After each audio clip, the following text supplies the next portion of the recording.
Rewind to the scorching summer of 2021, the Lone Star State, Texas became a battleground between man and machine. The adversary? Smart thermostats and power companies. Unbeknownst to thousands of residents, their smart thermostats were not their allies, but silent conspirators. When the sweltering sun reigned supreme, these devices automatically cranked up the temperature, leaving the hapless Texans in a sweltering ordeal. How could this happen? The answer lay hidden in the fine print of their contracts, a revelation that left them stunned and powerless. In a world not far removed from reality, picture a utopian state where everything is under the watchful eye of technology, from the cars you drive to the steps you take. Every movement and every decision is digitalized and controlled. The very air you breathe is filtered through the algorithms of authority. This is the age of smart cities. But what is a smart city, you ask? It's a technologically modern urban area that uses different types of methods and sensors to collect specific data. Information collected from that data is used to manage assets, resources, and services efficiently. Here, the streets whisper data, and sensors breathe life into the city's core. Information flows like a river, collected from citizens, devices, buildings, and assets, all in service of making life more efficient. From managing transportation networks to power plants, water supply systems, and even overseeing criminal investigations, smart cities are digital orchestras where every note is played in harmony. In short, a smart city is a place where everything you do is monitored by the government, including what you do at home.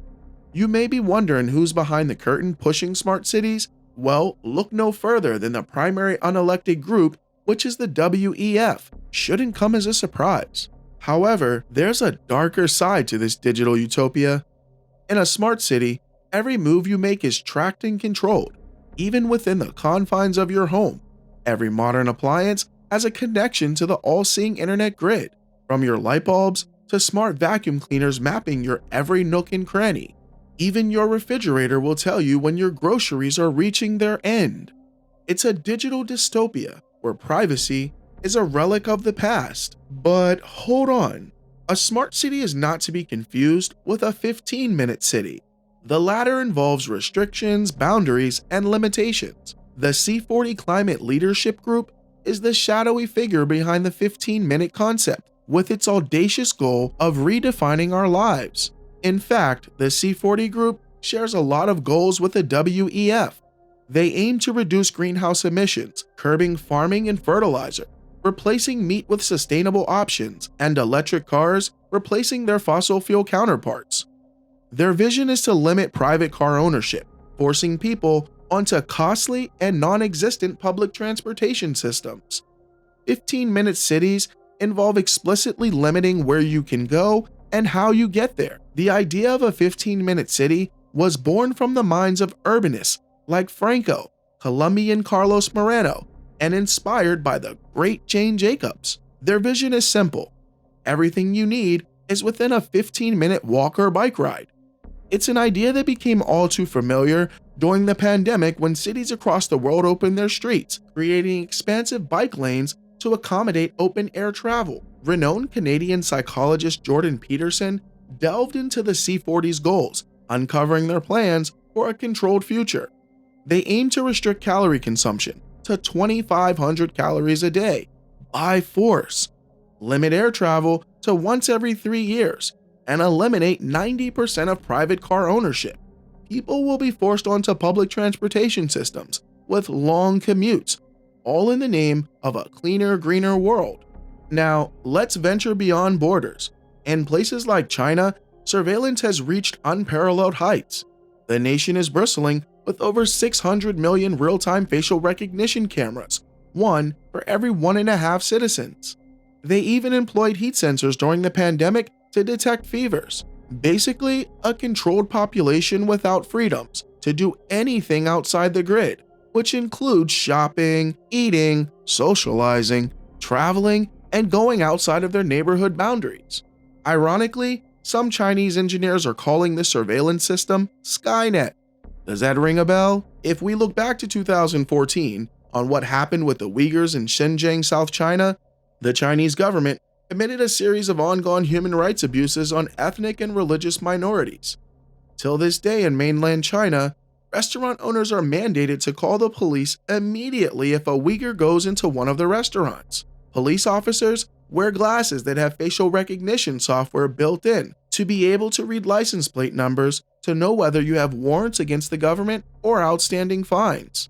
Protesters in Hong Kong use their lasers to shine them into surveillance cameras and burn out the sensors to avoid prosecution.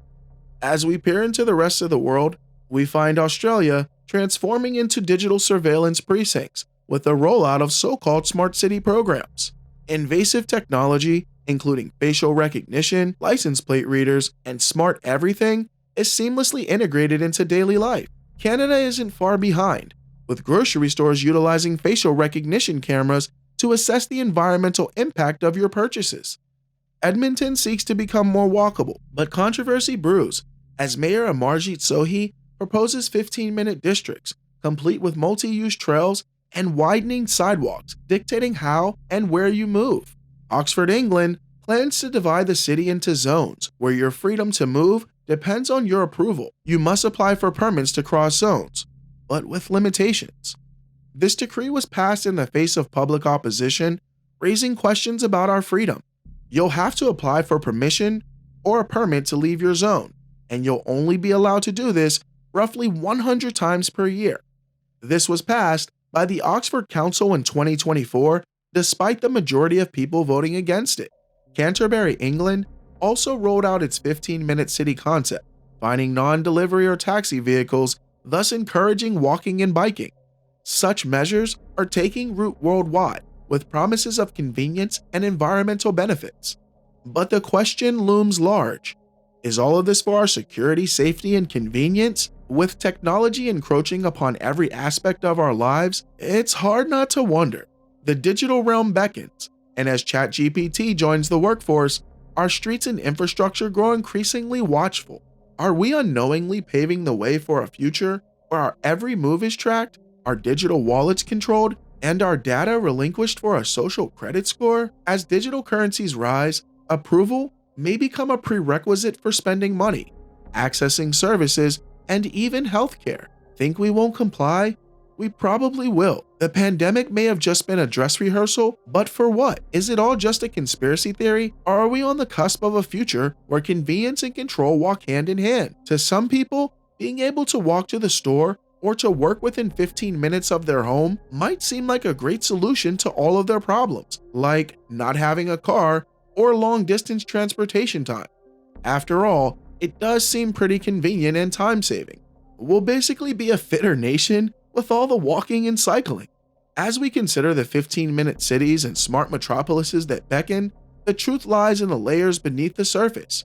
The question remains, what will our future truly look like? Tell us your perspectives in the comments, and don't forget to like and subscribe for more future videos as we journey deeper into the realm of waking the frontal lobe. See you in the next video.